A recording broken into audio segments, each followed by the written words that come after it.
our team's ready to dive in again. And so we looked at our calendar and looked at a few possible dates, and we'll solidify those dates. And, we dive in, we take full days to really try to put things together. So I'm confident that we'll be able to do this very quickly. Thank you. And then we've been talking a little bit about in-house professional development, and that's part of what my role as a coach has been so far here. I am based at Myers, so I'm wearing a dual hat at this time with my district responsibilities and my coaching responsibilities as well. And what's happening at Myers is I actually have 4 teachers on a rotation. We call it Plan, Teach, Debrief. So each week, based on a teacher goal that they made for themselves, we plan lessons that they're ready to try out. We then either co-teach the lesson, the teacher teaches the lesson, and I give feedback, or I model the lesson for the teacher as well, especially if it's something new that, they're just a little bit apprehensive to try out. I'm more than happy to model the lesson. And then afterward, we get together for a third time and we debrief the lesson. So we talk about things that we noticed. We share the data that we collected in terms of the kids that we talked to. And this is a continual rotation. So right now I have 2 teachers working on reading goals that they chose for themselves, 1 teacher working on a writing goal, and 1 teacher working on a math goal. And so the planning portion is very much like they come prepared in terms of how they feel that they might want to carry out a particular lesson. I ask a lot of questions. Just for my own purpose in terms of clarity, but also to really have the teacher dig deeper into what do we really need kids to do here, and how will this particular lesson drive the learning forward. So there's a lot of dialogue there in the planning session. And then we go ahead and we try it. So we decide how we're going to teach.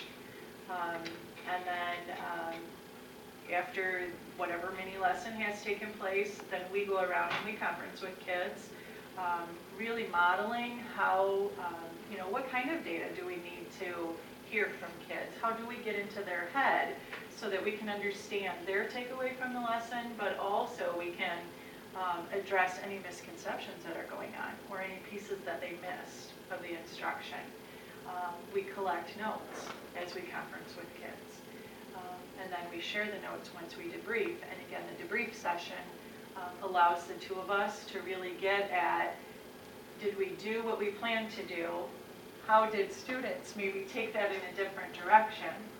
And how does what we saw kids do today affect the decisions we make for what happens next or tomorrow?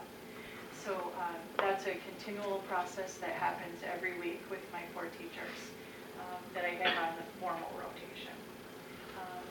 I came here with 3 years coaching experience.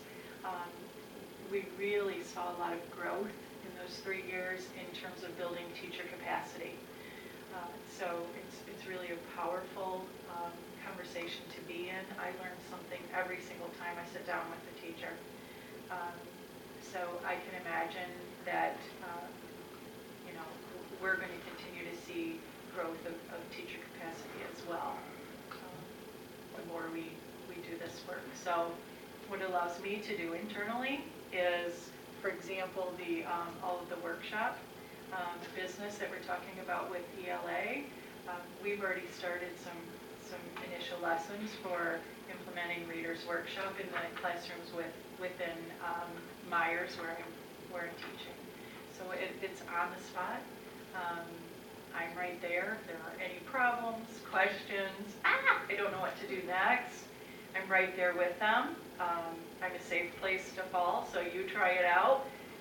something didn't work out right, we pick up the pieces, we decide how we want to do things differently. It's just, it's right there. It's embedded in terms of what kids' needs are today. So that's the beauty of this internal PD, is that, you always have that person there to fall back on or to rely on or ask questions of. So that's my other responsibilities that I'm doing.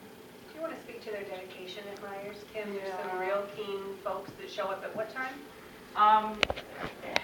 Because of the schedule, and not only my schedule, but their schedule as well, we have a set schedule, which I did include up on that slide.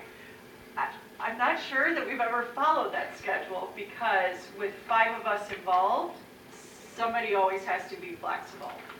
So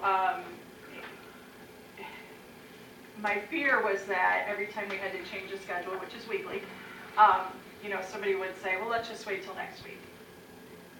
Nobody has said that to me so far. They've always said, well, can you come in before school? I can come in before school, can you?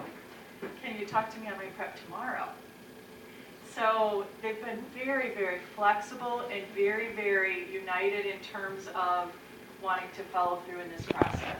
So I cannot say enough about their flexibility in terms of meeting me outside of our scheduled time. They've been super. So I bragged to Mrs. Jackson about it, I bragged to Ms. Sear and Mr. Williams about it. They are really committed to this process right now, and it is really exciting because, again, they're groundbreakers in terms of what we're asking them to do. They are totally unfamiliar with this process. Me coming in October, they were unfamiliar with me as well. So they're really, really very brave, and I want to honor them for their courage and jumping on with me and going forward in the coaching model. And that's a model that can work whether you're in elementary, middle school, or high school. It's very powerful. We've seen it at all levels. And I just want to thank the board again for supporting the move for the team to come to this building and for supporting this team. We've done some very, very heavy lifting behind the scenes, and I can't be more proud of these ladies. All of them have done a fantastic job. So thank you for your support for that. Thank you all. Yes, thank you guys very much. Thank you.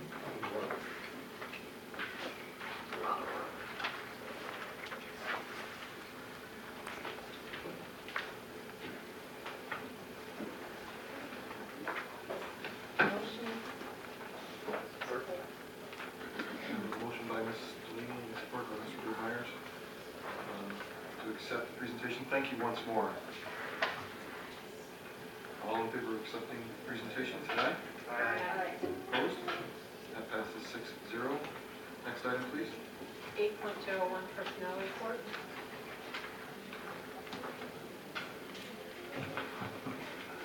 Motion. Support.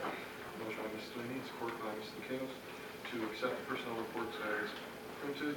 Any discussion? All in favor, say aye. Opposed, nay. Motion passes 6-0.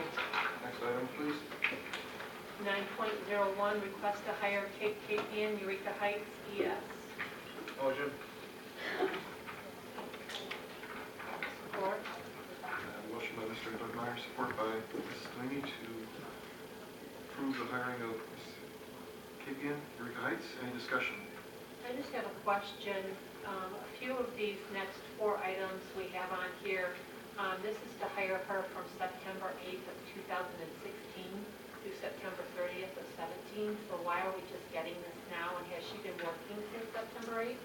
So we changed, this is where we actually amended, we had an understanding with CRT, and so there was the 90 days, and so we were allowed to go beyond the 90 days with an agreement with CRT that we were going to look at this coaching model that I've spoken about, where we would actually have job descriptions, credentials that go with the job descriptions, and appropriate pay, and that the hours would be combined, but that they would be able to service the needs. So there's clearly a need for students, but there was a confinement of that 90 days, and so this is where some of these, you'll see some familiar names that'll resurface.